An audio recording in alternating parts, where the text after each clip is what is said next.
this year, but we're lucky it's still there. I'm sure we're going to get lots of that as we go around. But at the moment, I'm just whittering to give you a sound check.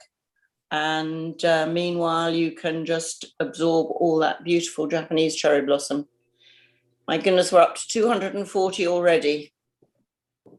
That's people, that is. So that's fantastic.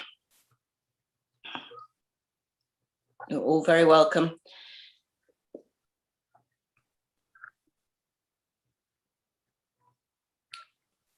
We will start at 9 o'clock on the dot, but we've still got a couple of minutes to go. And we've got a wonderful team with us in Kyoto this morning. Is there a couple minutes left to go? People are still coming in. Sure. Yes. How are we doing? Indecipherable. Right.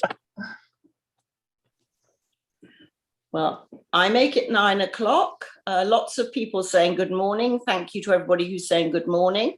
I'd like to say a very good morning. The sun is shining in Twickenham. I'm not sure where in the country or even overseas all of you are as our audience, but you're all most welcome, whether you're from the Society in Richmond or other people joining us.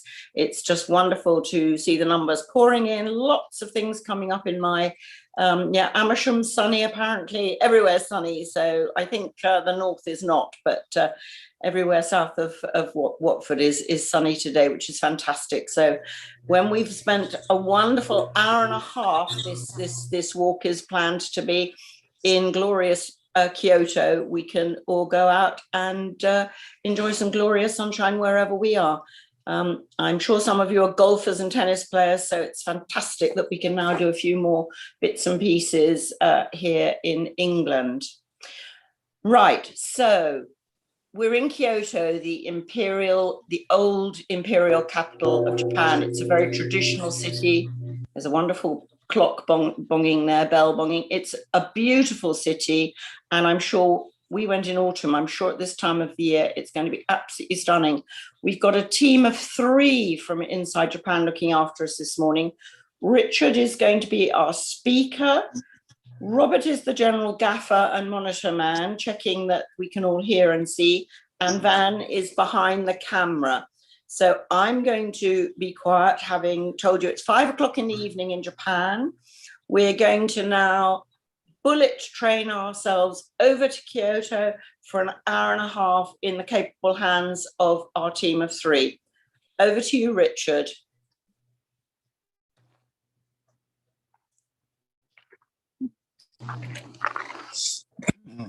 Hello and welcome to Kyoto.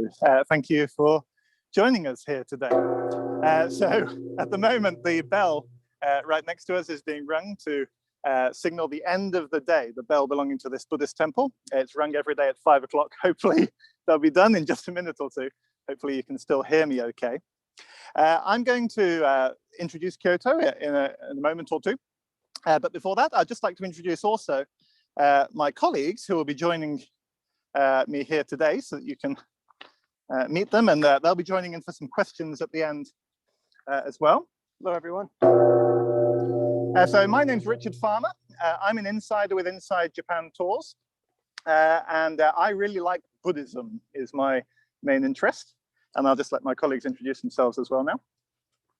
Hello, my name is Van Milton. I'm also a tour leader with Inside Japan, and I guess you could say I'm into pottery and outdoors, so quite a lot of hiking.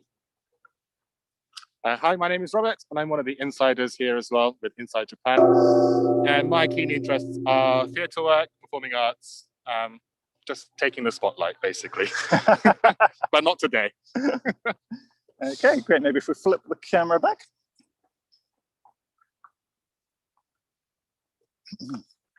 Okay, so you'll be meeting Van and Robert again at the end of this tour for a Q&A session. But for now, you're stuck with me.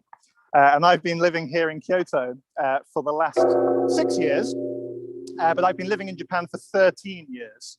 Before Kyoto, I lived in a city on the west coast of Japan called Kanazawa, another very lovely place. But here in Kyoto is where I call my home now. And just behind me here, you can see a vista across Kyoto City. I'm afraid that from very clear blue skies this morning, it's become a little bit hazy in the early evening.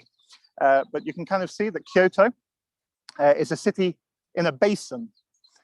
Kyoto has about 1.5 million people living here now. And we're on the far east side of the city. We're just in front of what are called the Higashiyama Mountains, the East Mountains. And you can maybe just about make out through the haze where the skyline kind of ends is a mountain range called Arashiyama, which means stormy mountains on the far west side of the city. In the north, kind of behind this tree just here, you can't really see, but there is another mountain range up in the north called Kitayama, North Mountains. And then in the south end of the city is the only part of Kyoto that doesn't have mountains. And that leads out to Osaka and to Nara. Osaka being a very large city, the third largest city in Japan, and Nara being the previous capital. And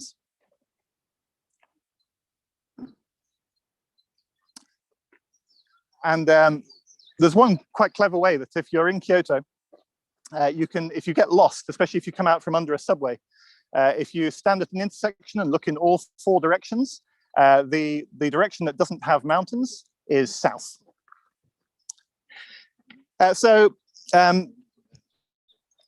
Japan was under a state of emergency for the coronavirus pandemic situation, but the state of emergency ended a week or so ago. But most people, as you'll see as we wander around, are still wearing masks. Once we start walking, I'm going to put my mask on as well. But I might hop back in front of the camera just one or two times during our tour today, and I'll take my mask off at those times. So we're going to go on a walk today from this Higashiyama East Mountains area down into the city and into an area called Gion, which is very famous as being the main geisha district in Japan, in Kyoto, I should say. So without further ado, let's set off on our journey through Kyoto. Let's put my mask back on.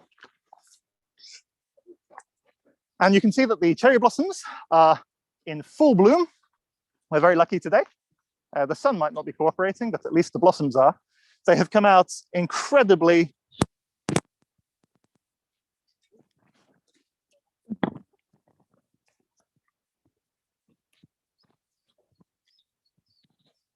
you can still hear me okay? They came out incredibly early this year, a full 2 weeks in advance of the usual schedule. But we're lucky that right now they are in full bloom. And just as I was saying hello, and maybe if you joined a minute or two early, you might have seen this bell being rung. As I mentioned, it's rung at the end of every day at 5 o'clock to signal the end of the day. In the past, it would be rung at a different time each day, depending on the sunset. And the monks would ring it when they could no longer make out the lines on the palms of their hands. That would signal that it's dusk, and therefore time to ring the bell, letting all of the local people know that it's the end of the day. And this bell will get a big workout on New Year's Eve each year, when at midnight on New Year's Eve, temple bells all across Japan are rung 108 times. And 108 is an important number. It's the number of defilements that we supposedly have as human beings. So by ringing it 108 times, we can purify ourselves of all 108 of those defilements, ready to start defiling ourselves anew in the new year.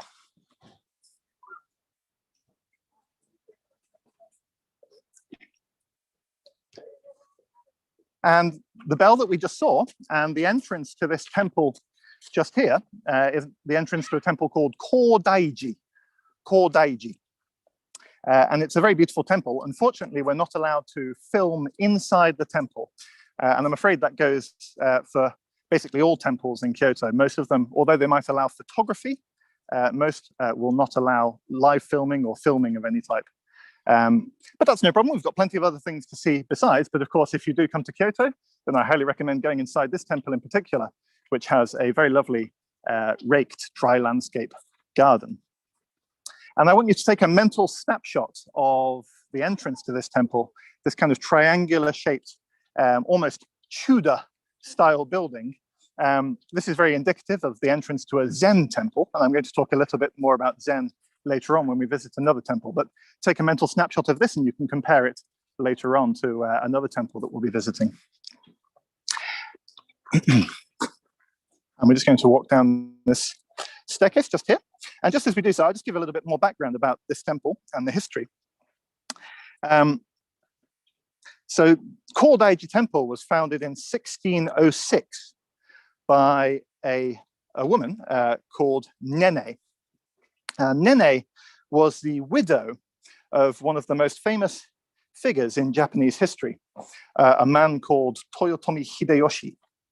And he's often referred to as the second of what are called the three great unifiers of Japan.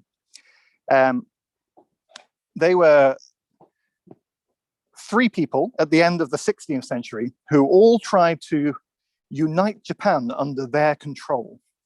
For about 100 years prior to this, Japan had been racked by civil war, with various factions all vying for control. And then these three great men were responsible for unifying Japan. And they each had a crack at it. And elementary school students in Japan learn a kind of rhyme to help them remember their names and the order in which they came. They learn that Oda Nobunaga mixed the cake, Toyotomi Hideyoshi baked it, and Tokugawa Ieyasu ate it. And so it was the third of these unifiers, Tokugawa Ieyasu, who was finally successful in uniting the country under his control. And that began a 250-year period of peace, which was also 250 years in which Japan closed its borders to the whole world from 1603 until 1868. And that's referred to often as the Edo period. But this temple was founded in memory by the widow of the second of those unifiers, the cake baker, Toyotomi Hideyoshi. And his wife, Nene, did what was very common at the time. When your husband died, you would renounce the world, shave your head, and become a nun. And that's what she did, and had this temple founded in her very important husband's memory. And then this street that we've just arrived on now is called Nene Nomichi, Nene's street, named after her. And there's even a little cartoon depiction of Nene, very cute cartoon depiction of her just there.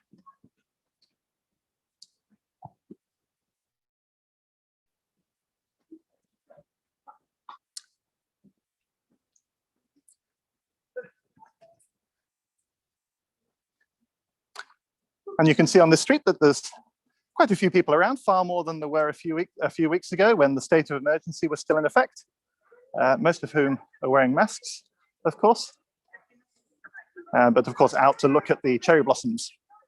And this time of year, there's a very famous aspect of Japanese culture called hanami, which means cherry blossom viewing. And there are broadly two types of hanami that you can do. The first type, which in usual years is the most common, is sitting down hanami, where you get yourself a big tarpaulin, lay it on the ground underneath the cherry trees, and enjoy drinks together while admiring the cherry blossoms. That first type of hanami is being discouraged at the moment in order to encourage people to maintain social distancing, which means that most people this year are doing the second form of hanami, which is what we're also doing today, which is ambulatory hanami, strolling around the streets and enjoying looking at the cherry blossoms as we walk. And you'll see just in front of us here is a rickshaw, which is actually a Japanese, well, it comes from a Japanese word. So in English, we know them as rickshaw, but the Japanese word for them is jinrikisha, which means person-powered vehicle. And so that word in English comes from the Japanese, jinrikisha, rickshaw. You don't see them all over Kyoto. You'll probably get a bit of a frown if you ask one of the drivers to take you 10 kilometers across the city. But in locally preserved districts, you'll often find these rather muscular young men who are willing to take you on a little tour of the area. And they're always very friendly and often quite funny as well. And as we walk around Kyoto this evening, you'll see that many people are wearing these kimono, or in many cases, what are known as yukata, which is a kind of informal kimono. And this has become quite a popular thing to do in Kyoto, especially as a very traditional city. If people come here on a little weekend break or something like that, it's quite common to bring your kimono with you and wear it as you look around the various sites. And many people actually rent them. If you don't have a kimono, or you would like to rent one that's more glamorous than the one in your own wardrobe, there are now many places in Kyoto where you can rent a kimono for the day.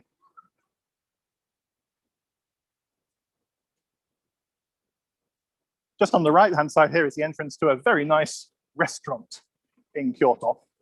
Actually, they specialize in a type of kind of Frenchish, Italianish fusion cuisine. It's called the Sodo. I'm sure if you come to Kyoto, you want to mainly focus on sampling the wonderful Japanese food. But if you fancy a break from Japanese food during your time in Kyoto, it's a highly recommended restaurant. Very nice atmosphere.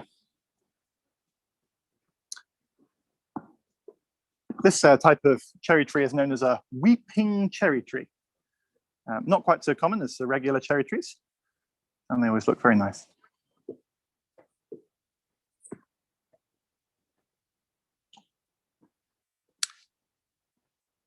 So Kyoto is a fairly large city. I believe the 8th largest by population in Japan now. And it's located fairly centrally within Honshu, the main island of Japan. It's about 500 kilometers, which is about 2.5 hours by bullet train from Tokyo. And Kyoto has a long history and was the capital of Japan for a very long time. Kyoto became the capital in 794 and remained the capital right through until 1868. And it's often said that Kyoto is the second capital of Japan. This is a shop specializing in goods related to Studio Ghibli films, such as My Neighbor Totoro and Spirited Away, animated Japanese films. So it's often said that Kyoto was the second capital of Japan, but actually it was the third. And if you want to get really technical, actually there were quite a few other capitals before as well. So Nara, which was the capital from 710 to 784, was the first permanent capital. Before Nara, there were other capitals, but every time the emperor died, they moved the capital, which was quite an inconvenient system. But when they built Nara in 710, they decided that it would remain the capital even once the emperor died. But it only actually lasted for about 75 years. And in 784, the emperor made the decision to move the capital to a place called Nagaoka, which is about halfway between Kyoto and Osaka, about 20 or 30 kilometers from here. But that lasted only for 10 years as the capital. Right from the beginning, it was plagued with all kinds of problems like flooding and epidemics. And so in 794, third time lucky, they moved the capital again to Kyoto, and Kyoto remained the capital for pretty much 1,100 years. Followed, of course, by Tokyo from 1868 onwards. And the reason why the capital was initially moved from Nara, that first permanent capital, is because of the meddling Buddhists. Basically, the emperor was getting fed up with how powerful the Buddhist institution had become in Japan, and so wanted to move the capital to escape the influence of the Buddhists, who were meddling in all of the affairs of state.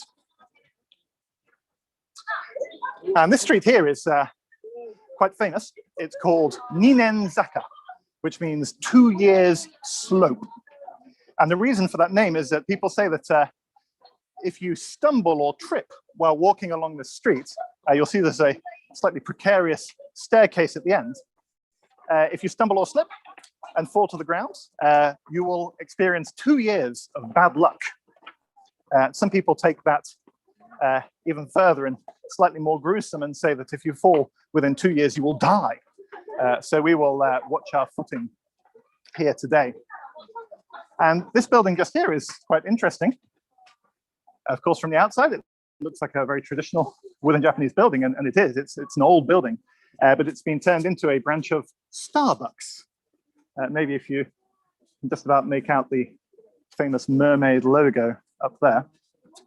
So this area is very strict about how shops are able to advertise.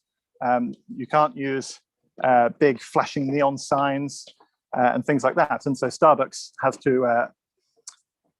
to follow those local rules. But of course, they're quite happy to, and they've really grasped the concept. And inside is Japanese style. So tatami matted floors where you sit on the floor and enjoy your coffee. So very, very Japanese Starbucks.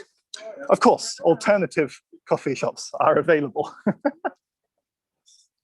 And you'll notice as a whole, not just the buildings, but also overhead, the more historic areas of Kyoto City that have been well preserved. There's been a deliberate effort to make sure that there are no overhead cables, which plague so many of Japan's modern cities. So it creates a very nice atmosphere. The reason why Japan has so many overhead cables in general is because of earthquakes. If your cables are overhead, they're much less likely to get damaged during an earthquake. And if they're buried underground, if they have been damaged, it's very hard to then repair them. You have to dig them up.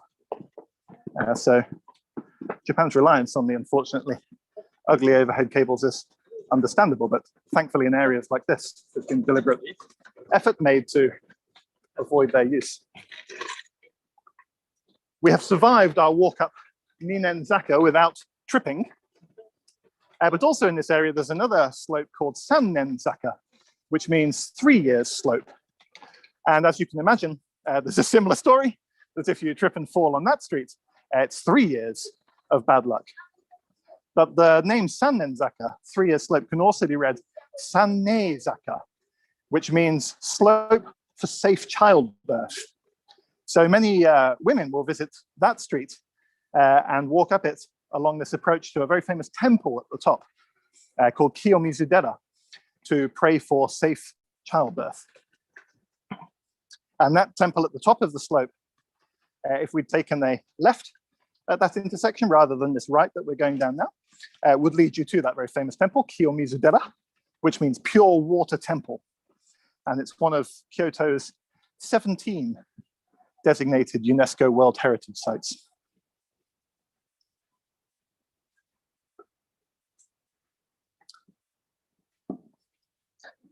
So just up ahead, you can perhaps see that there's quite a lot of people standing in the street, all facing in the same direction.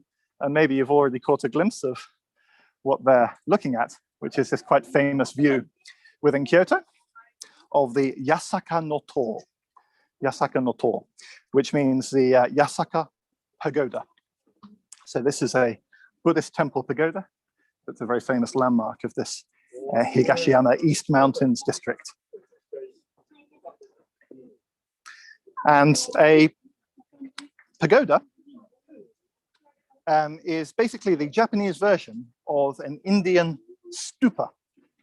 Perhaps if you've been to India, you might have seen Buddhist style stupas, which are more of a mound, a dome-shaped mound. And in India, were usually built to house and worship the relics of the Buddha, or occasionally other eminent figures in Buddhist history. So, for example, the bones or the teeth of the Buddha, things like that. When Buddhism was then introduced to China from India, those stupas gradually evolved into this form of East Asian pagoda.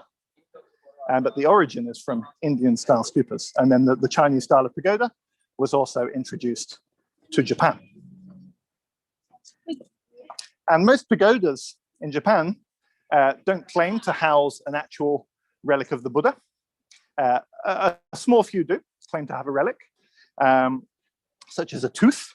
But if the Buddha had really had as many teeth as there are pagodas or stupas in Asia claiming to have a tooth of the Buddha, then he would have had some dental problems, that's for sure.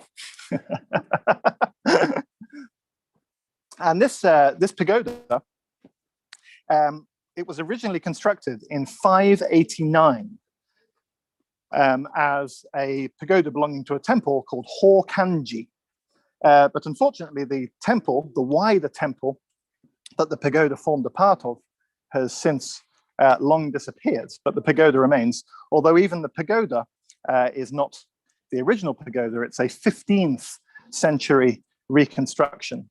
And this is really quite common in Japan and in Kyoto, that the buildings aren't original. This is what happens, of course, when you build your most famous landmarks out of wood as opposed to stone. They're much more liable to burning down. In Kyoto, not so much because of wars, or at least not the Second World War, but around 500 years ago in Kyoto, there was a civil war called the Onin War. And a lot of the fighting happened in and around Kyoto. And unfortunately, many of the landmarks were caught up in the fighting and were lost. And then lightning has also been a major source, a major reason for the burning down of temples over the centuries. But 15th century, pretty good going. So Kyoto, there are a lot of very nice old buildings remaining in Kyoto because Kyoto wasn't bombed during the Second World War, or at least was bombed just 1 or 2 times during the whole conflict. Kyoto was, however, on the short list of potential targets for the atomic bombing. Of course, the 2 targets, as I'm sure everyone is aware, ended up being Hiroshima, followed a few days later by Nagasaki. But Kyoto had originally been on that short list.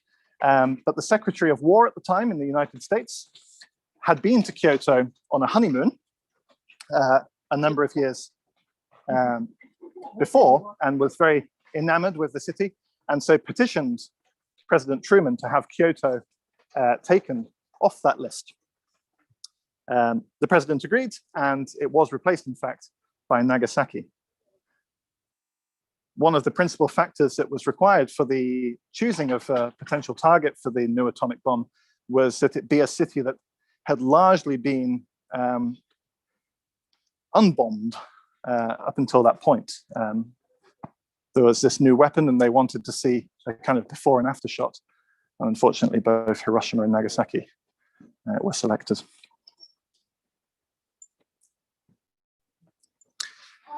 Kyoto is very famous for being a place with a lot of culture, a lot of tradition, and that's true of the people here in Kyoto as well.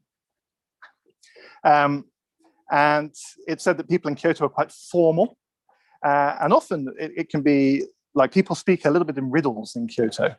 They don't always say exactly what they mean, speaking in a type of code to tell you when they're not happy with you. I think these people here might be doing a wedding shoot. Congratulations to them. Thank you. Oh.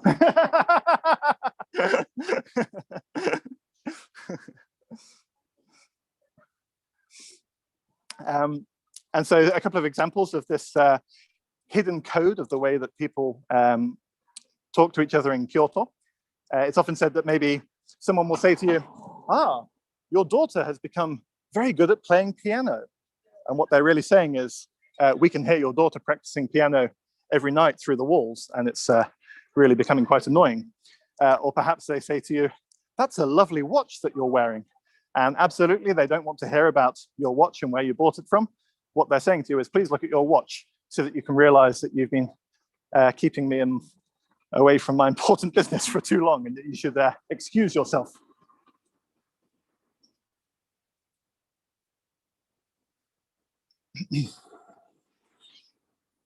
Another facet of Kyoto's traditional culture is the cuisine, the kaiseki ryori.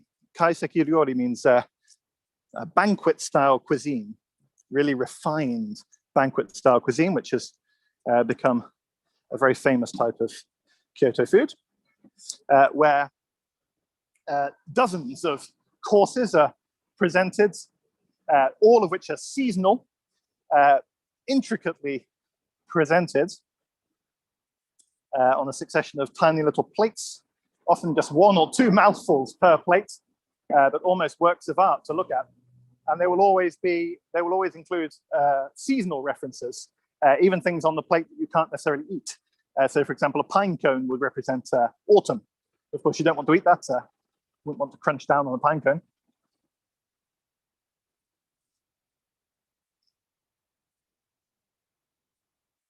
Another seasonal thing in Japan is hanging scrolls.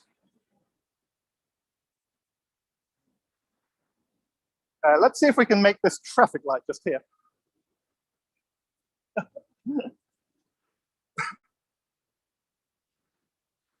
Don't ideally want to be stuck by this busy road for too long. Oh, oh, oh, oh, oh.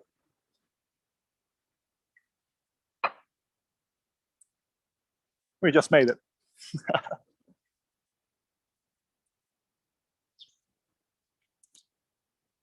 Okay, so we're at the entrance here to a Shinto shrine. So we started off at a Buddhist temple and we passed a Buddhist pagoda. But whenever you see this type of double-topped gate, which is called a torii gate in Japanese, this is a surefire sign that you're at the entrance to a Shinto shrine. And this style of gate separates the mundane world to the sacred world. So once you enter through it, you're then within a sacred area. And some shrines have multiple gates, and this signifies that each successive gate that you walk through, you're walking into a progressively more sacred area. And I was just mentioning before we rushed for the road,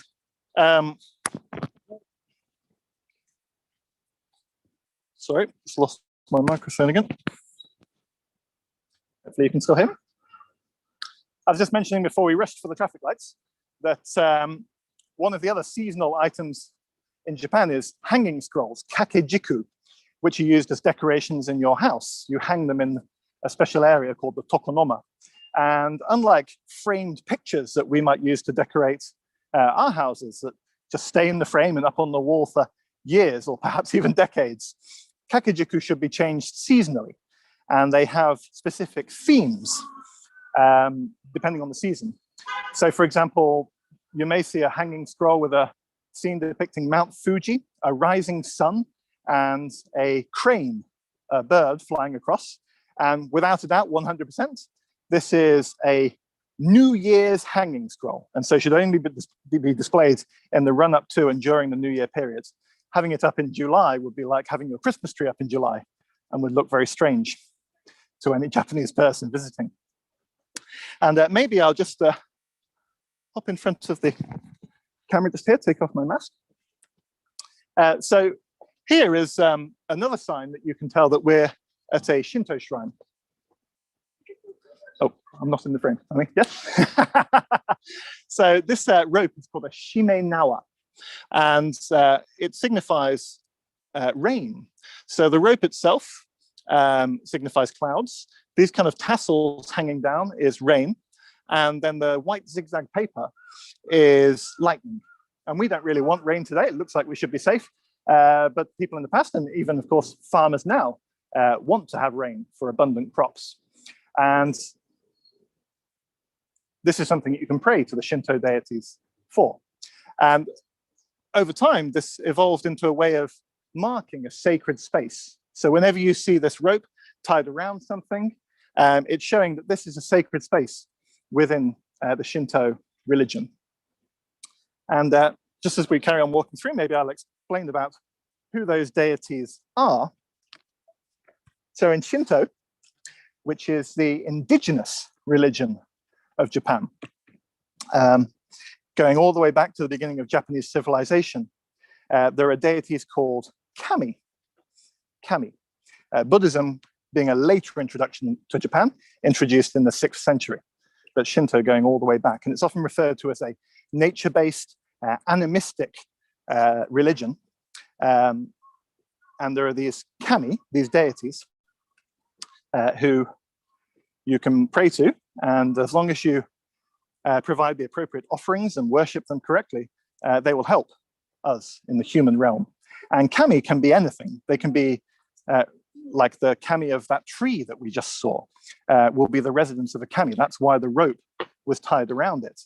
But kami can also be the deified spirits of very important historic people.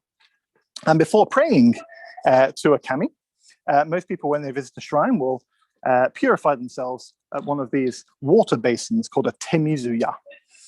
They've turned it off for the day now, but during the opening hours of the shrine, there'll be water coming out of those spouts, and people purify their hands and also their mouth before worshipping the kami. So the kami residing in the tree back there is a kami nonetheless, but of course is nowhere near as important as the main kami who is enshrined in the Shinto shrine. And that kami is the deified spirit of one of Japan's 12th century emperors called Emperor Sutoku.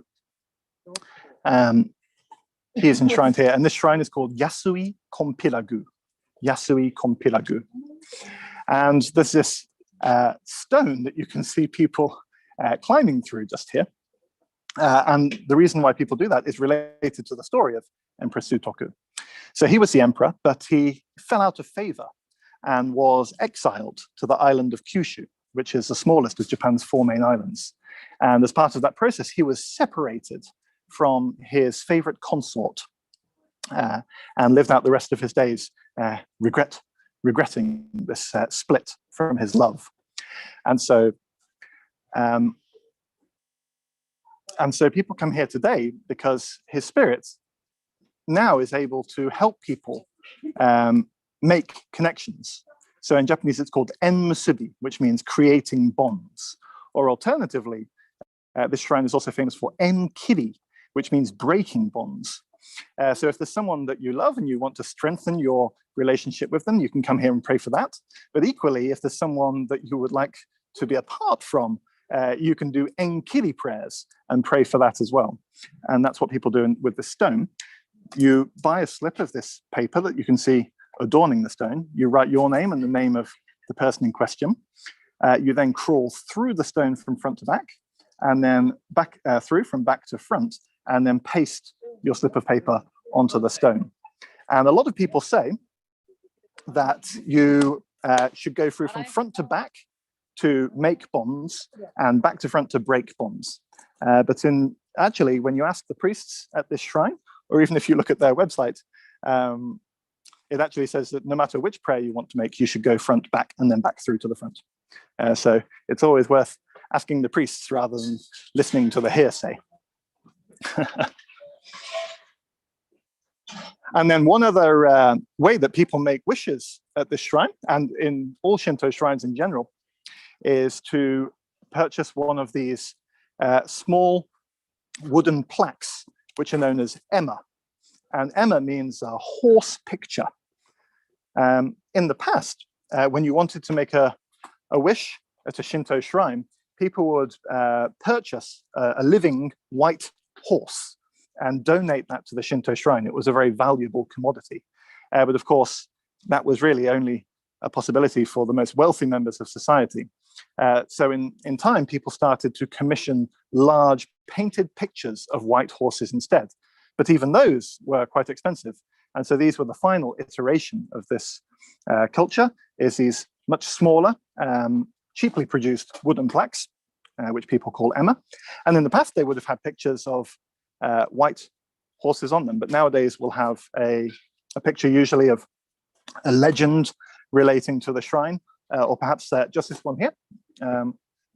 This has an ox, which is the current year in the Chinese zodiac, which was also introduced to Japan.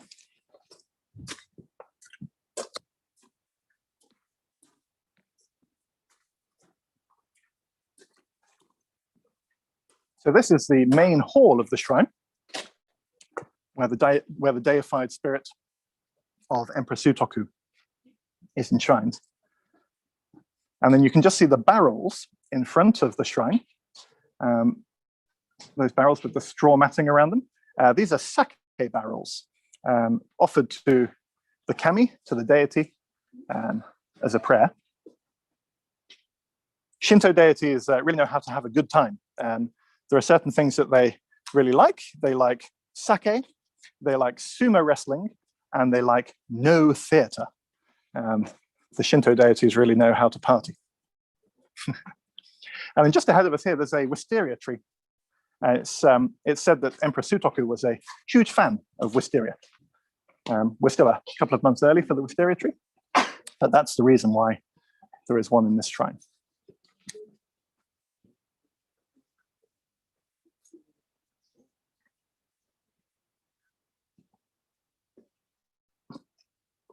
And then just as we exit the shrine, just here, you'll see another of these torii gates. Very lovely cherry blossom as well. Oh, with the petals falling in the wind. Another 4 or 5 days, and all of these blossoms will be gone. Really, really early this year. I read earlier that it's 1,200 years since the cherry blossoms last bloomed this early.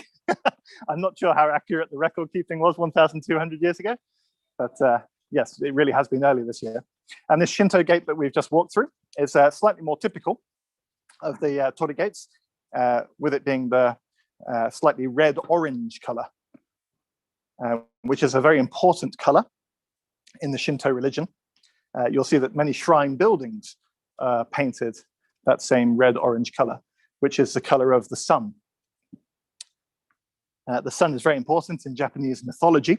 The name Japan, Nihon, means origin of the sun, which is where we get our phrase, land of the rising sun. And it's believed that Amaterasu, the sun goddess, was one of the kami, the Shinto deities, who was involved in the creation of Japan. So a very important deity, the goddess of the sun. And right up until the end of the Second World War, the emperor of Japan was believed to be a living incarnation of Amaterasu, the sun goddess. But as part of Japan's post-war constitution, part of that was that the emperor was no longer allowed to be regarded as divine.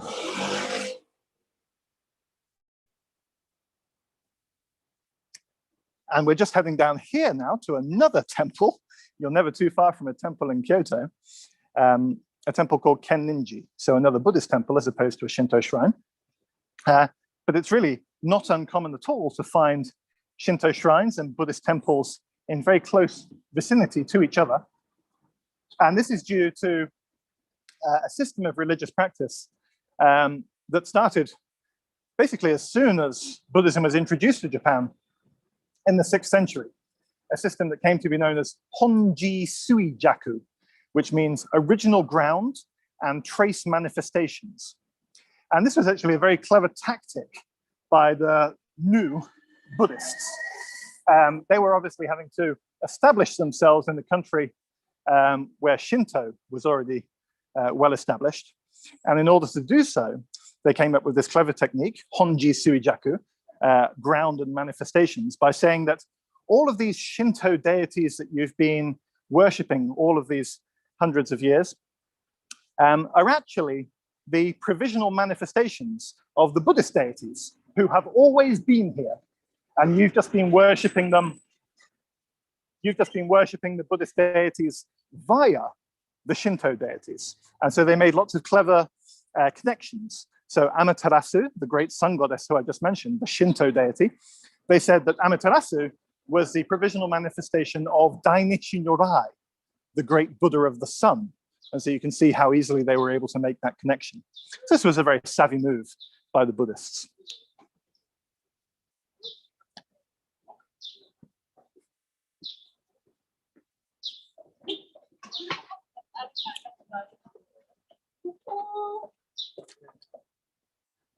just as we reach the end, this corner at the end of the street just here, we'll be able to take just a little peek to the right, and you'll be able to see a very famous street in Kyoto called Hanami Koji, which means Little Cherry Blossom Viewing Street, which is a very apt description for today, with the cherry blossoms out in full force. But unfortunately, since a couple of years ago, the local neighborhood association made a rule that it's not possible to take video or even photography on the street. It's part of the Geisha district, and it was causing rather a bother to the local Geisha population. But from here, we can show you a tantalizing peek. There are many tea houses where Geisha entertain on the street, and also the okiya where they live. At the end of this little tour today, we'll be finishing up in another area of Gion where photographs and us filming is allowed. So we can dive deeper into Geisha culture there. But if you come to Kyoto, of course, it's highly recommended to come and check out this very famous Geisha street. But instead, we're going to take a right into Ninji Temple. So Ninji is another Zen temple. So Cordaiji, right where we started off, was a Zen temple, and so is Ninji. Actually, Cordaiji, where we started, belongs to the same sect of Zen Buddhism as Ninji, and Ninji is actually the head temple nationwide of that sect. So Cordaiji, just up the road, reports to Ninji, I suppose, kind of like the cathedral and church relationship. And this temple was founded in 1202 by a monk called Yosai, who traveled to China and brought back this new type of Buddhism, Zen Buddhism. And this temple is described as the oldest Zen temple in Kyoto, but not the oldest Zen temple in Japan. Yosai visited China and arrived back by ship in the city that's now Fukuoka. And he was so excited to have returned to Japan with this new school of Zen Buddhism that right there and there in Fukuoka, he made the first Zen temple in Japan in Fukuoka. And I asked you earlier to take a mental snapshot of the entrance to Cordaiji, which was also a Zen temple. And you can see here that it's almost identical, the triangular eaves and this kind of almost Tudor style look to the exterior. If you go to a temple in Japan and you see this style of entrance, you can be almost 100% sure that you've come to a Zen temple as opposed to a temple belonging to another school of Buddhism. And as you can see, the gates are closed for the day. The temple closes at 5. But if you do come to Kyoto, I highly recommend visiting the temple and going inside. If you do, you can see this magnificent painting, twin dragon painting on the ceiling of the Buddha Hall, which is this building, very impressive building in the center of the frame just there. And this painting is quite new. It was installed in 2002 to celebrate the 800-year anniversary of the founding of Ninji Temple by a quite famous artist called Koizumi Junsaku. It took him a number of years to paint, and he was already quite old, actually, when he was working on that project. And unfortunately, I believe he died a few years ago. Very impressive twin dragon painting, and quite unusual. A lot of Zen temples in particular will have a dragon painting on the ceiling of the main worship hall, but a twin dragon painting is quite unusual. And so I mentioned that Buddhism was introduced to Japan in the 6th century. 552 is the traditional date given, and was introduced first from what's now the Korean peninsula, which then was 3 separate kingdoms. And one of those kingdoms was called Baekje. And the king of Baekje sent the emperor of Japan a gift of a small gold Buddha statue. And he also sent over a letter basically saying, we've been trying out this new religion, which came to us from China. It's called Buddhism. And I've basically included a Buddhism starter pack for you. Here's a little statue. I've also included some blueprints about how to build a temple to put it in. And I've even included some sutras for you to chant in front of your statue in your new temple. And there was some debate at court about whether they should introduce this new style of religion. But eventually they decided that with already thousands of Shinto deities in Japan, there was no harm to introduce one more, the Buddha. And that was the beginning of Buddhism in Japan.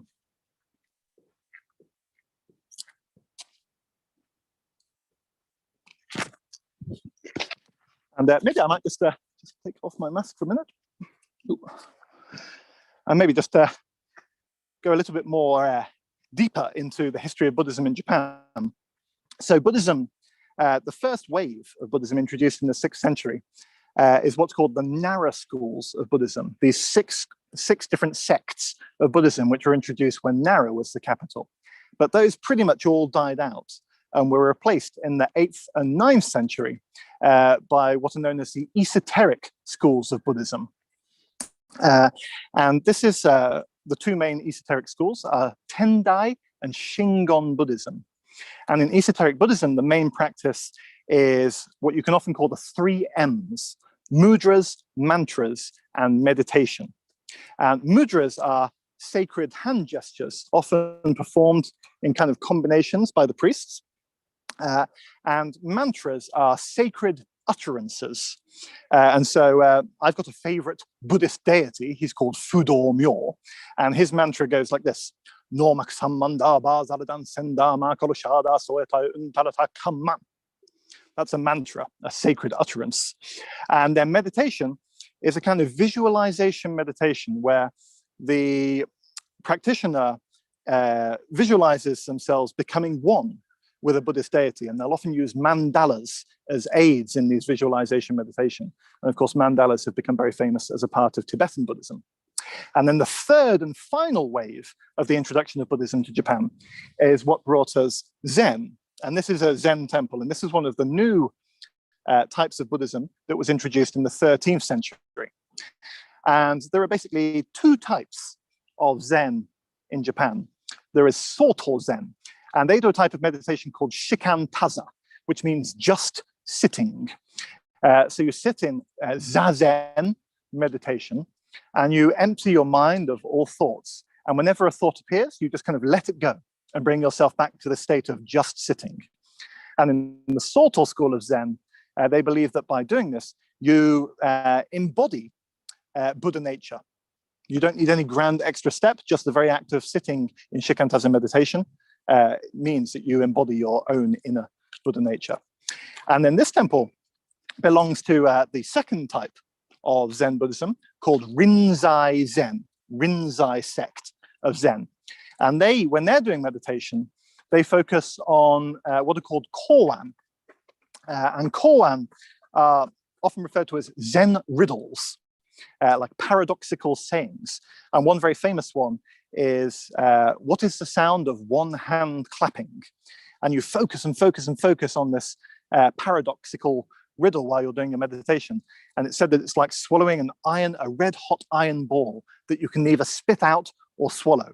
And then one day, like the bottom falling out of a bucket, you have this realization called satori. And this is a kind of enlightenment. And this is the type of Buddhism that's practiced here at this temple, Kenninji, the oldest Zen temple in Kyoto. I'm just going to put my mask back on. One other thing that you'll see in this temple, all of these plants that border all of the buildings, these are tea plants. And there's a reason for this. The monk who I mentioned, Yosai, who went to China at the very beginning of the 13th century, is credited as being the first person to bring back tea from China and introduce tea to Japan. And so in memory of that, all of these bushes are tea. These are just ornamental. They haven't been cultivated in the correct way to make tea, so they would taste pretty horrible, I think, if you boiled up these leaves, but it's the same plant. And Yosai introduced tea originally as a kind of medicinal drink and specifically for priests and monks. He said that the great benefits were that it will keep you awake and alert, thanks to the caffeine during long hours of meditation. And when you visit Buddhist temples in Japan, it's always worth keeping a lookout for the walls. So if you look at this wall just here, there are 5 lines, 5 white lines, although some of them are a little faded. And this is a way of showing the rank of the temple, how important it is. And the maximum is 5 lines. So this is showing that as the headquarters of the Ken Ninji branch of Rinzai Zen Buddhism in Japan, nationwide headquarters, it's very important.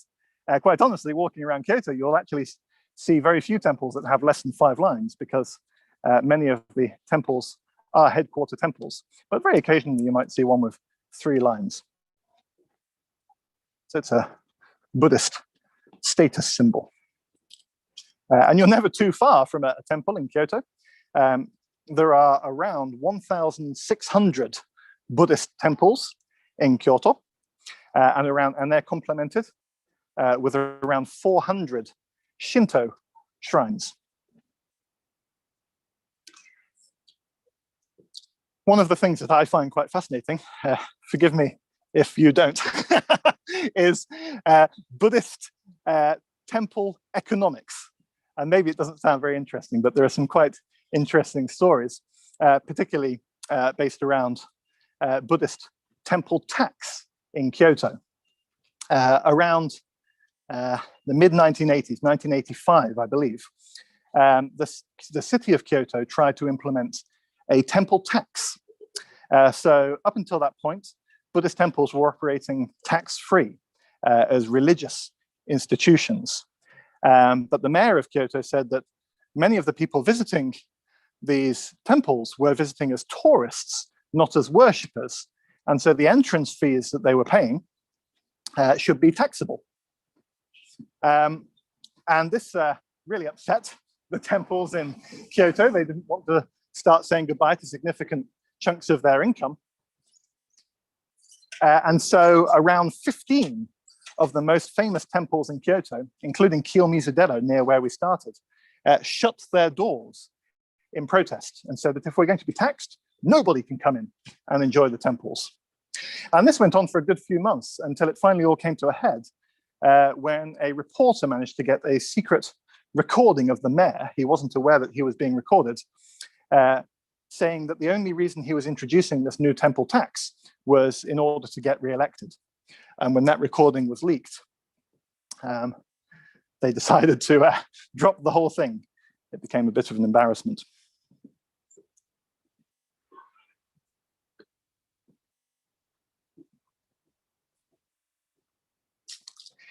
In just a few minutes, we'll arrive on a street called Shijo Dori. And Shijo means number 4 street. So the main streets that go across the city of Kyoto, that cut across from east to west, are numbered. At the very top of the city is Ichijo, number 1 street. And at the very south of the city is Jujo, number 10 street. And of course, there are also avenues going north to south through the city, and those are named rather than numbered. So it's very much a grid system in Kyoto. And this was copied from the Chinese city of Chang'an, which is now Xi'an in China, which was the capital at the time that Kyoto was built, and was modeled on the city, the Chinese style of capital city. And so we'll be coming out on number 4 street, which puts us pretty much in the center of Kyoto city. Although in fact, this whole area that we've been walking through, the Higashiyama area, the East Mountains, and through into, now we're coming into the Gion area. When Kyoto was built in the 8th century, none of this was officially part of the city limits. It was all outside of the city. But there's a very good reason why, when you come to Kyoto, you don't necessarily want to focus so much on the middle of the map. Many of the most interesting sites in Kyoto form a kind of horseshoe around the outside of what used to be the official city limits of Kyoto. And that's because of a rule that was made in Kyoto when the city was founded.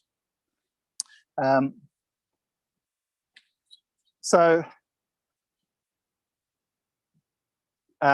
mentioned that the capital city was moved from Nara to Kyoto. And one of the main reasons for that was because the Buddhists were meddling with everything. So when Kyoto was made the capital, the emperor made a rule that there could only be 2 Buddhist temples within the city limits of Kyoto, called Saiji and Toji, West Temple and East Temple. And those would be directly next to the Rashomon gate at the far south of the city. And because there are only 2 of them,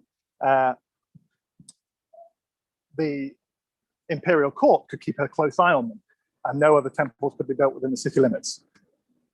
What that meant is that temples started being built all around the outside in this horseshoe shape around the outskirts of the city. And that's why today many of the most interesting places, including all of the temples with their very lovely gardens, tend to be around the outskirts of the city rather than inside the city center. So when we arrive in just a few meters on Shijo Dori, number 4 Street, we'll be able to get a glimpse from a slight distance of Minamiza, which is Kyoto's Kabuki theater. Minamiza means South Theater. And there used to be another theater, Kitaza, just a couple of blocks north, which means North Theater. But that's disappeared quite a long time ago, but the complex is still there and has been turned into a kind of shopping area. But Minamiza, South Theater, is still very much a functioning Kabuki theater. Kabuki, of course, being the traditional style of Japanese theater. And I often think of Kabuki as being quite similar to Shakespeare, in that now Shakespeare is regarded as being quite, I guess, highbrow, quite a cultured thing to go and see Shakespeare. And there's a resident of Warwick in the UK, quite close to Stratford-upon-Avon. Shakespeare has a special place in my heart. But of course, in Shakespeare's time, his theatre was very much theatre for the common people. And the same is very much true of Kabuki. It was very much theatre for the masses, as opposed to no theatre, which was theatre for the samurai and for the aristocracy and for the ruling class. And also, you can just about make out Minamiza. It's that building that's lit up with the triangular shaped roof just over there. That's Minamiza Kabuki Theatre.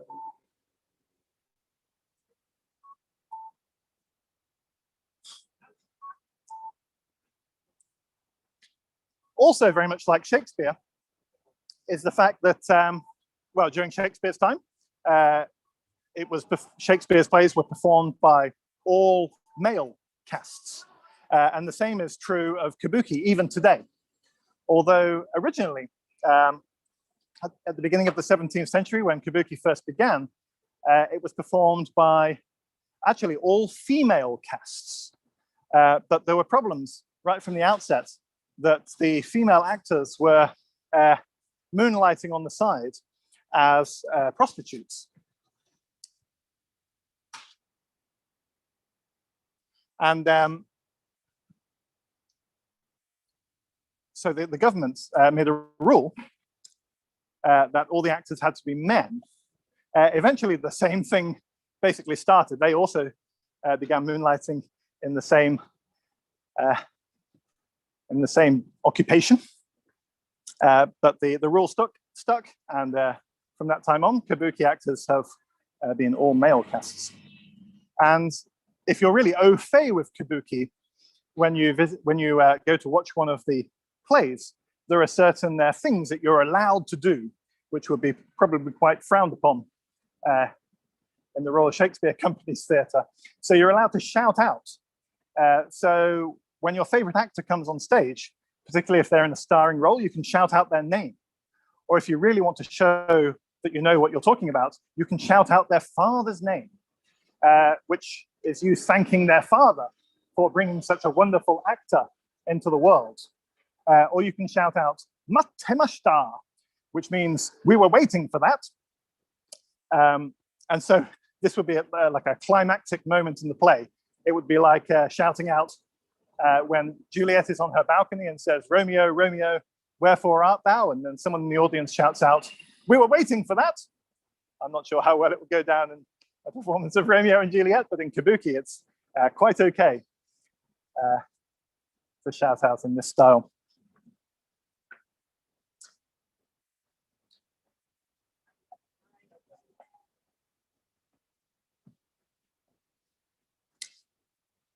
So we're just coming up on a small little bridge just here, which is the entrance to a lovely area called Gion Shirakawa. And Shirakawa means white water.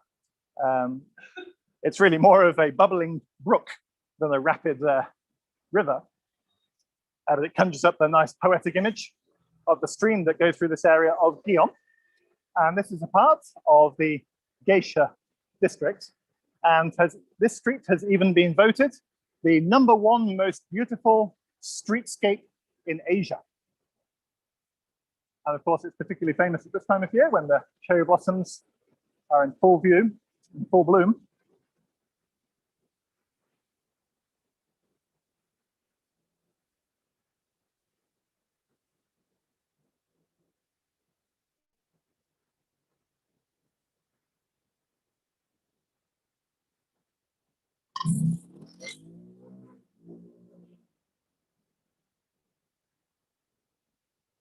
It's a very beautiful street.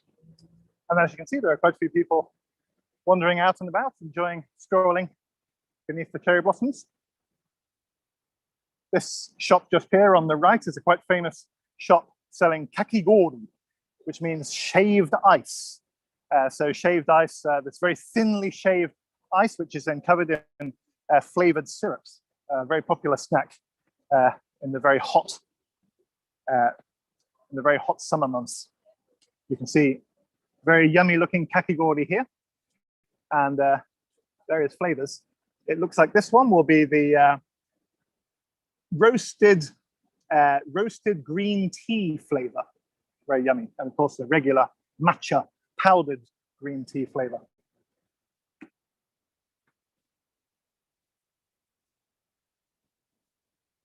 So, of course, being in Gion, in this famous Geisha district, it's time to talk about Geisha. I feel like you can't come to Kyoto without hearing the G word. And the G word is often followed by the P word. And this is a big misconception. The P word, of course, being prostitute, and the misconception that geisha are. But this is definitely a misconception. And they are most definitely not, and would be quite offended to hear people refer to them as such. Geisha are basically very high-class entertainers. And admittedly, in the past, in the Edo period, in the 17th and 18th centuries, a lot of their entertaining took place in the licensed pleasure quarters, which is a euphemism basically for areas that were licensed to operate brothels. But the geisha were always separate from the oiran, who were the courtesans themselves. And there were even strict rules which regulated the geisha and made sure that they weren't allowed to steal the customers of the oiran courtesans. And so the geisha at these events were basically providing the entertainment. They were doing the singing, dancing, playing musical instruments, doing everything to create a lovely, frivolous atmosphere. And this was the role of the geisha, and still is today. They entertain through the traditional Japanese arts. With a very high price tag to come with that entertainment, usually. And the tea houses, the ochaya, where geisha entertain, you can't just walk into them, no matter how much cash you have in your wallet. You require an introduction to a tea house from an established member. So they're almost like, I suppose, gentlemen's clubs is a comparison that you could make, private members' clubs. And in Kyoto, you might not hear the word geisha so much as the word geiko. And this is a special Kyoto word for geisha. So geisha means person of the arts, but in Kyoto they tend to be referred to as geiko, which means child of the arts. And another term that you'll hear a lot in Kyoto is Maiko. Maiko is a trainee geisha or geiko. Maiko means dancing child. And in the past, they really would be children when they began their training, Maiko. But these days, of course, in Japan, there is the law that you must complete your compulsory education, which finishes with the final year of junior high school when you're 15 years old. But Maiko in Kyoto, when they begin their training, will start after graduating from junior high school. And first of all, they'll do a 1-year trial period. This is to assess their suitability for the life of a geisha. If they pass that trial period, then they will debut as a Maiko, as a trainee geisha, and begin a 5-year training. It takes about 5 years. But right from the outset, as soon as they become a Maiko, they will be going to engagements at tea houses, usually accompanied by more experienced Maiko and full geiko to go and entertain. And they have a pretty hard life. They only get 2 days off a month. They usually start work at about 6 p.m., going to their first appointment of the evening. They will go to a number of different appointments at various tea houses in one night.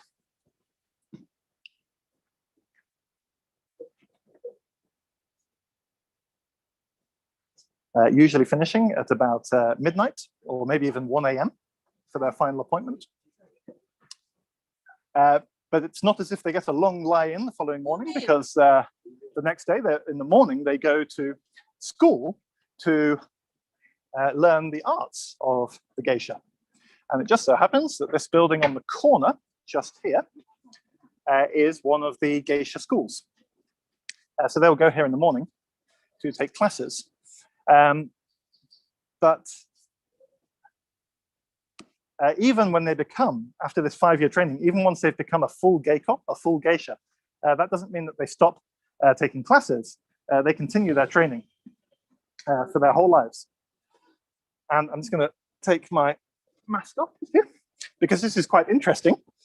This is a blackboard on the outside of the school building. Along the top is the names of the different subjects that the geisha and Maiko learn. So you've got things such as calligraphy, flower arranging, tea ceremony, shamisen, which is a kind of 3-stringed banjo-like instrument, which is the main instrument of the geisha. They also have things like singing, and then lots of classes here. This is the most represented is dancing. And then the second row is all of the teachers who will be in residence this month teaching those classes. And a lot of them are quite renowned teachers that will even come, for example, from Tokyo all the way here to teach these classes. It's about 500 kilometers away. And then here is chalked on the dates of the month that those teachers will be in residence and available for those classes this month. So the Maiko and Geiko of Kyoto will come and check this and see when they can take their classes. Okay. And there are only somewhere around 250 geisha and Maiko trainee geisha in Kyoto. So not a lot. The number was falling for a few years, but has picked back up with all of the rules that the trainee geisha have to follow, such as not being able to have a mobile phone is one of the rules, only having 2 days off a month, and also like the hairstyle that they have is set once a week, and then they have to keep that hairstyle as it is for the whole week. And the way they do this is when they sleep using a wooden pillow, which suspends their head off the ground. Not so comfortable. So as you can imagine, it's not exactly an oversubscribed job. And that was a crash course in geisha culture in Kyoto, in these lovely environs with the cherry blossom petals falling. And we've come back now into this main area of the Gion Shirakawa. And that pretty much wraps up our little walk this evening. I hope you've enjoyed following us through Kyoto on this very lovely evening underneath the cherry blossoms. And we're just now going to find a little spot where hopefully we can perch that's not too busy. Maybe somewhere in the vicinity of this lovely little Shinto Shrine. Maybe you can recognize the gate has the double top.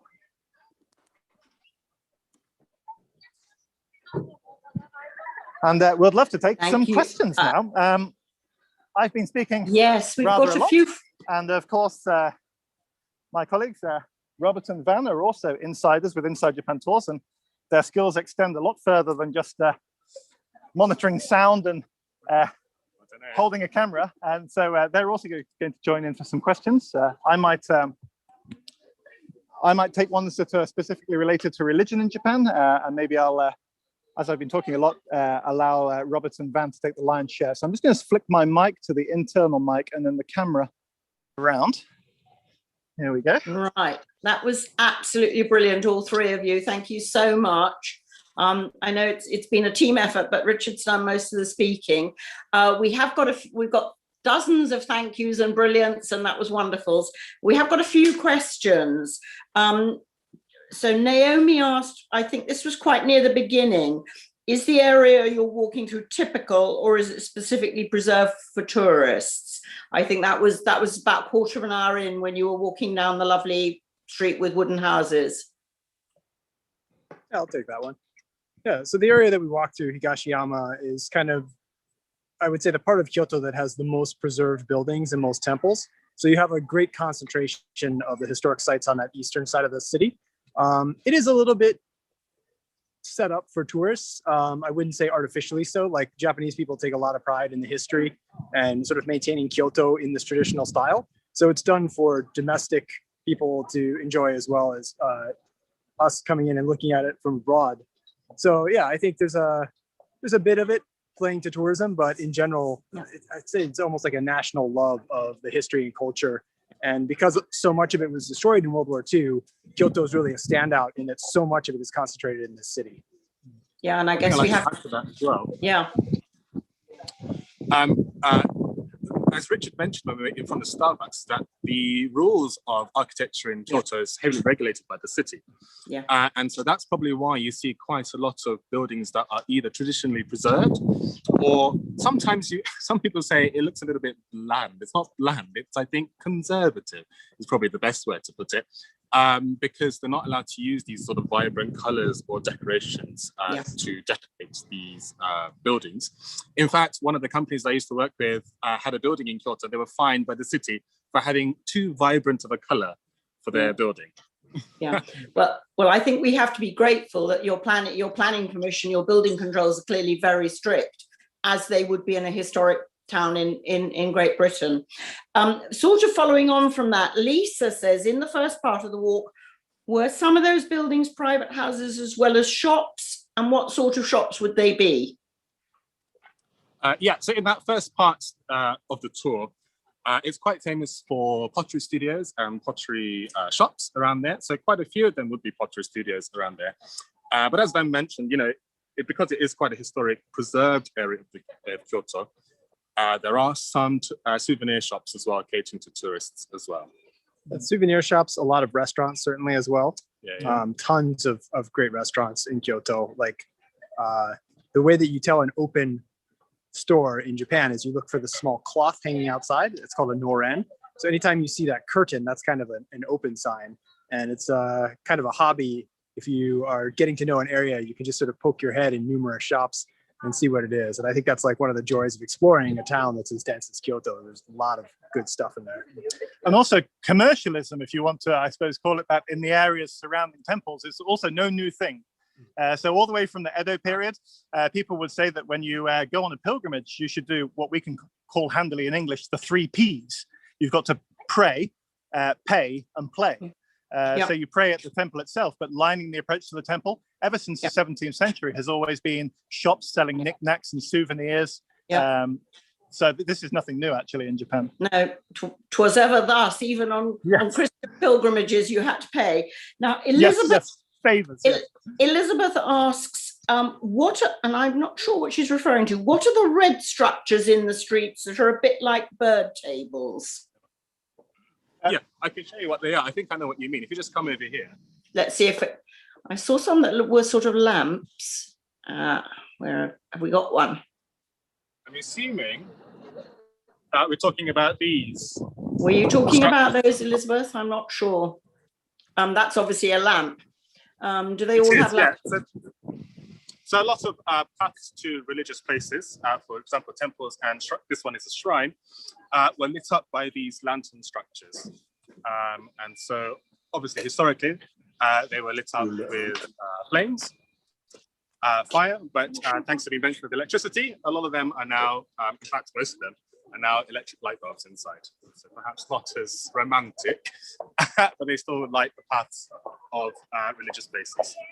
Yeah, and I'll add a quick addition to that, is that these things here, you'll often see these at temples and shrines. In this case, they're red because we're at a shrine. These are to mark donations made to the shrine. So anytime somebody pays a significant donation, they get their name and they kind of get a fence post, or sometimes it's a stone. But that's a common way that you'll see donations marked. Right. Questions are flooding in. John Cruz says, are the geishas paid and are they residential or do they live with their families? Take that one? Do you want to take it? I can take it. Yes, geishas are very well paid, actually. It's quite an exclusive world. And so a lot of the clients are very wealthy. And so, yes, the geishas are very well paid. If you are training as a Maiko,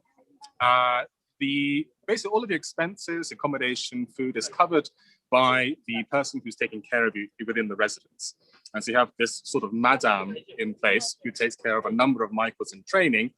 And because she takes care of everything for you, you do have to sort of work during your training to earn your place.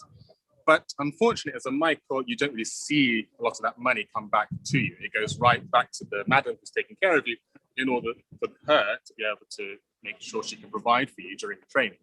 Yeah. Like an old-fashioned apprenticeship. Families or not. No, so Maikos, they had to move away from their family to come to Kyoto or wherever else they may want to go for training. And they don't typically see their families at all during their training period. As Richard mentioned, they only really have days off maybe twice a month, if that. A lot of Maiko-sans that I speak to, they say maybe they see their family maybe once or twice a year. But once you are fully graduated as a geiko, you do have a lot more flexibility. Brilliant. Roxy says, excellent, thank you, full of facts. How do they manage to keep their roads so free of parked cars?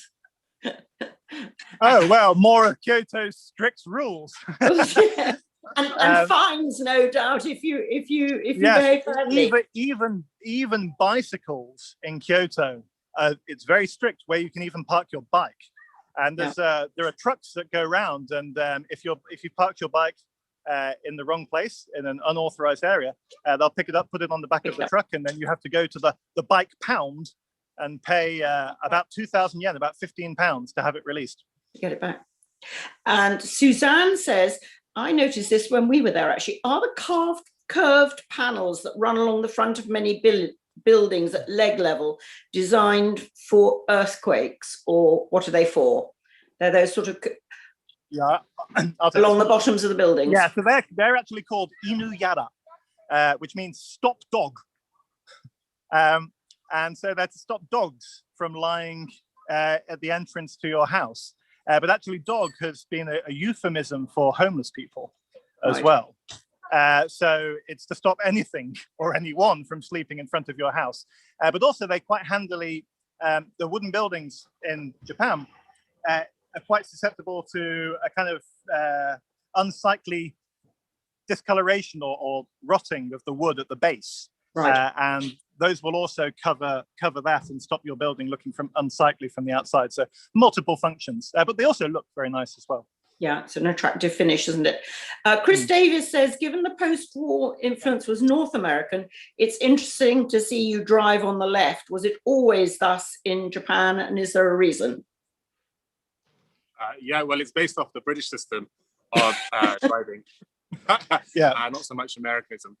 I would say, yeah, post-war culture in Japan is very much influenced quite a bit by American culture. Before that, there was a lot of European influence. So, Yeah, the UK won the initial contract to help Japan build its railways. And so they followed the British system, and then automobiles followed suit. Yeah. And something else I'll add to that is after the Meiji period, when the country opened back up again to international travel and communication, basically Japan kind of had its pick of which technologies and which systems it wanted to choose. And the Meiji period was kind of a time where they were getting rid of this old samurai culture that they saw as very dated. They saw it internally as almost like they were stuck in a feudal period while the rest of the world had advanced. And there was a really big push when the Meiji Emperor came into power to kind of discard these old feudal ways and kind of get with the rest of the world. And so they very quickly looked around and adopted what they thought were the best, school systems, the best road systems, and tried to import this technology whole, because they saw the colonialism that had happened in India was kind of moving east towards them, and decided they want to know part of that. And so there was this push to sort of take on as much technology as possible to prevent that. We've got a few questions that I think I can sort of incorporate together. People asking how many people go to temples, how many people are still religious, and are there set services like in a Christian church, or do you just come and go? So if you ask, so both the Shinto and Buddhist establishments in Japan did a survey asking people if they're Buddhist or Shinto. And the Shinto survey, 70% of people in Japan said that they were Shinto. And in the Buddhist survey, 70% of people said that they were Buddhist, which is more than 100%, and probably the same 70 people saying yes to both. So it's often said in Japan that you're born Shinto, get married Christian, and die Buddhist. And this is quite accurate, that people really don't see any conflict in combining various religious beliefs. So Shinto and Buddhism, you can be both, and they're useful for different things. So Shinto normally focuses on this life, and especially happy occasions such as births and marriages and coming of age ceremonies and things like that. Whereas Buddhism tends to look after things like memorial services and funerals. So there's not too much conflict in terms of the areas of their expertise. And then many people, even though only about 1.7% of Japan's population are Christian, many people will have a Christian style wedding just because it's trendy and because people want to wear a white dress. And when we were, and then in terms of weekly worship, no, not really. There isn't really that tradition. In fact, people one word that's often used in Japan is genzei ryaku, which means this worldly benefits. So you go to a Shinto or a Shinto shrine or a Buddhist temple when you need something. And there are particular temples that are famous for prayers for certain things. So a specific Buddhist temple for problems to do with your eyes, or a particular Shinto shrine that you can go to for fixing headaches. So you don't really go as such on a weekly or a monthly basis, although most people will go on New Year's Eve or New Year's Day. This is the big time when everyone goes to shrines and temples. But apart from that, it's a kind of as and when is necessary basis. I remember our guide when we were in Japan telling us that actually a Western white wedding was cheap. The dress was cheaper than a kimono because proper kimonos are many thousands of pounds. Now, somebody says, have you had many tourists this year, or has it been difficult? Not so many tourists this year, no. Yeah. I was actually reflecting that my last tour group came through almost a year ago last week. Yeah. And they just scraped out by the end of the closure of a lot of borders. So yeah, it's been about a year without international tourism. Very, very quiet. I almost had a client last week. Right. Well, lots of people saying they're hoping to come in future. Where is the Kyoto Costume Museum? We have a question. Costume. I guess maybe the Nishiki Textile Center. Textile Center. Right. Slightly north of here. Okay. Very much within the city limits, but a little bit north of where we are now. Okay. We've had an observation that they haven't seen any pets around. Do people have dogs? Yes, people do have dogs, but they're very expensive. There is a very strong, I suppose, connotation that if you have a pet, you're very wealthy. It's really not. A lot of people can just have pets very easily. But yes, you're right. Yeah. And most people live in very small apartments, which makes owning a pet, especially a large dog or something like you would very rarely see like a a Saint Bernard kind of like style dog. It's just too big for a Japanese, even a Japanese house. Small Space is a lot, dogs in yeah. prams. Yeah. That's very common. Are your theatres open yet again? Are your theatres open at the moment? Yeah. Okay. Yeah, I think they're operating with like half capacity seats, so they're not packing the theatre, but they are open. Yes. Right. Roz says she visited in 1998 and there was very little signage in English, making it difficult to get around. What's it like now? It's considerably better than it was. Yeah. I think now there's all the train stations are certainly well signed, a lot of transportation. Certainly big cities, Tokyo, Osaka, Kyoto, you're going to do pretty well getting around. I'm always astonished how much English there is even on menus in Kyoto. But as you get further out into the small towns, it definitely drops quite a bit. I think it depends how much you like to feel like you're getting out and, having real interactions. But certainly in the big towns, I think these days it's quite easy to get around. But yeah, going too far abroad, you may find yourself wondering where you can find someone that speaks English to ask questions to. Yeah. But people are very friendly, we found. And actually that Belinda says Japanese people smile and laugh a lot, almost as a punctuation of their speech. Why? Well, they're happy people. Yeah, I mean, a lot of people in Japan kind of laugh out of nervousness. Yeah, if you ask someone a question and they don't really want to respond to it, a lot of the time they'll just go, oh. It'll be a nervous giggle, will it?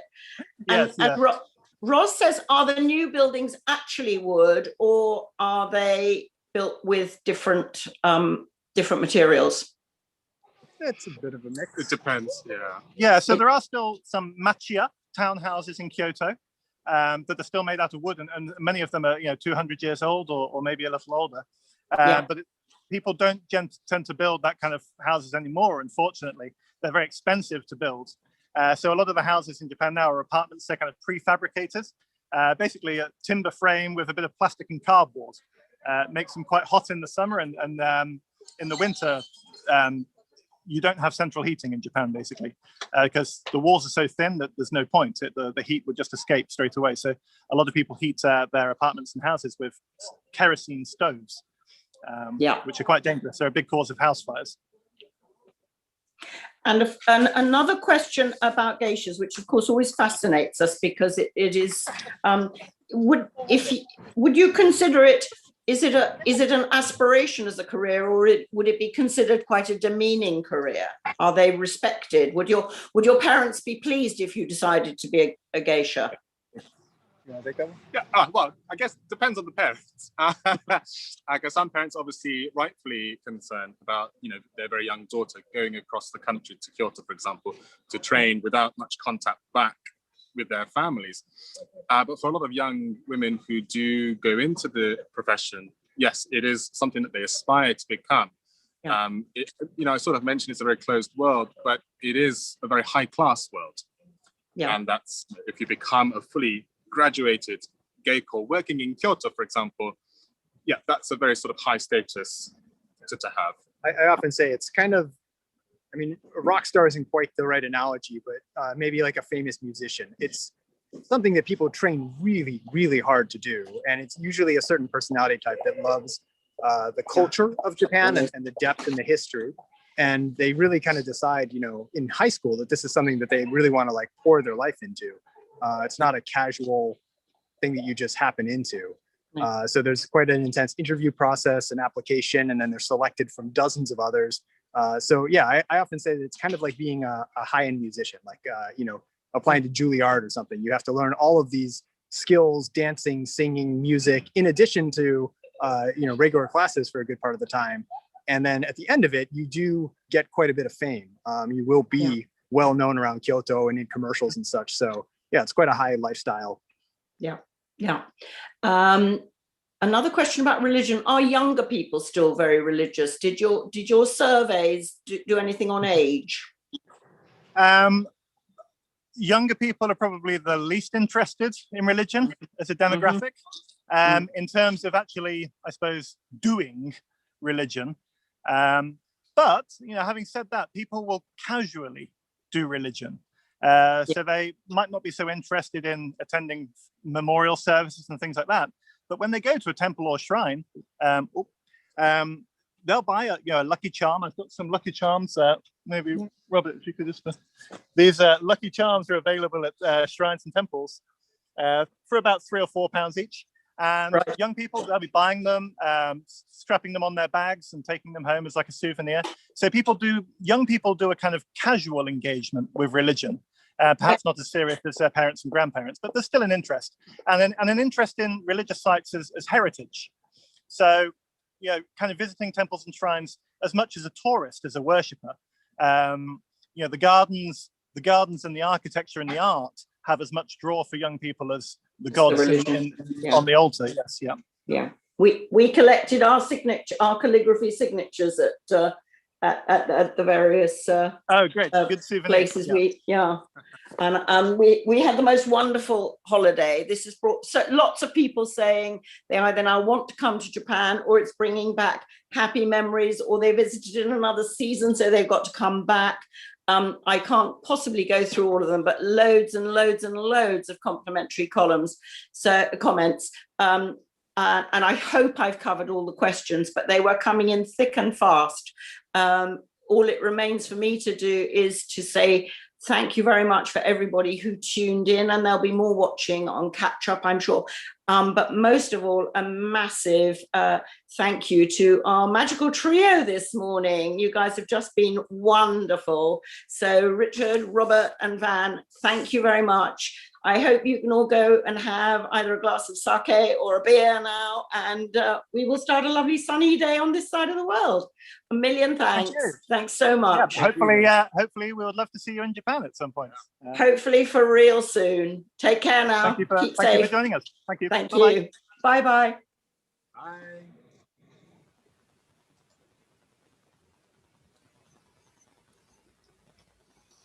Hello, everybody. I think Jenny did a wonderful job. I got something here. Did a wonderful job asking those questions, but they're really worth, not hundreds, but lots and lots and lots. So if you did have a question that was not answered, maybe send me an email and I'll forward it to Richard Farmer in Kyoto, and you'll get a reply that way. Could you please restrict them to really important questions? Because last time I made that offer, I got 80 emails, and it was quite an effort to handle them, but wasn't that great? Yeah, we've just had a note from the boss at Inside Japan saying that that's absolutely fine to send questions in. So I think we call it a day now, do we, Jenny? I muted because I thought I was going. Yes, I think that's probably goodbye, everybody. I hope your question was sort of covered. There were just dozens and dozens. It was, and all interspersed with thank yous and wonderfuls. So have a wonderful rest of the day, and I am going to sign off now. Bye-bye.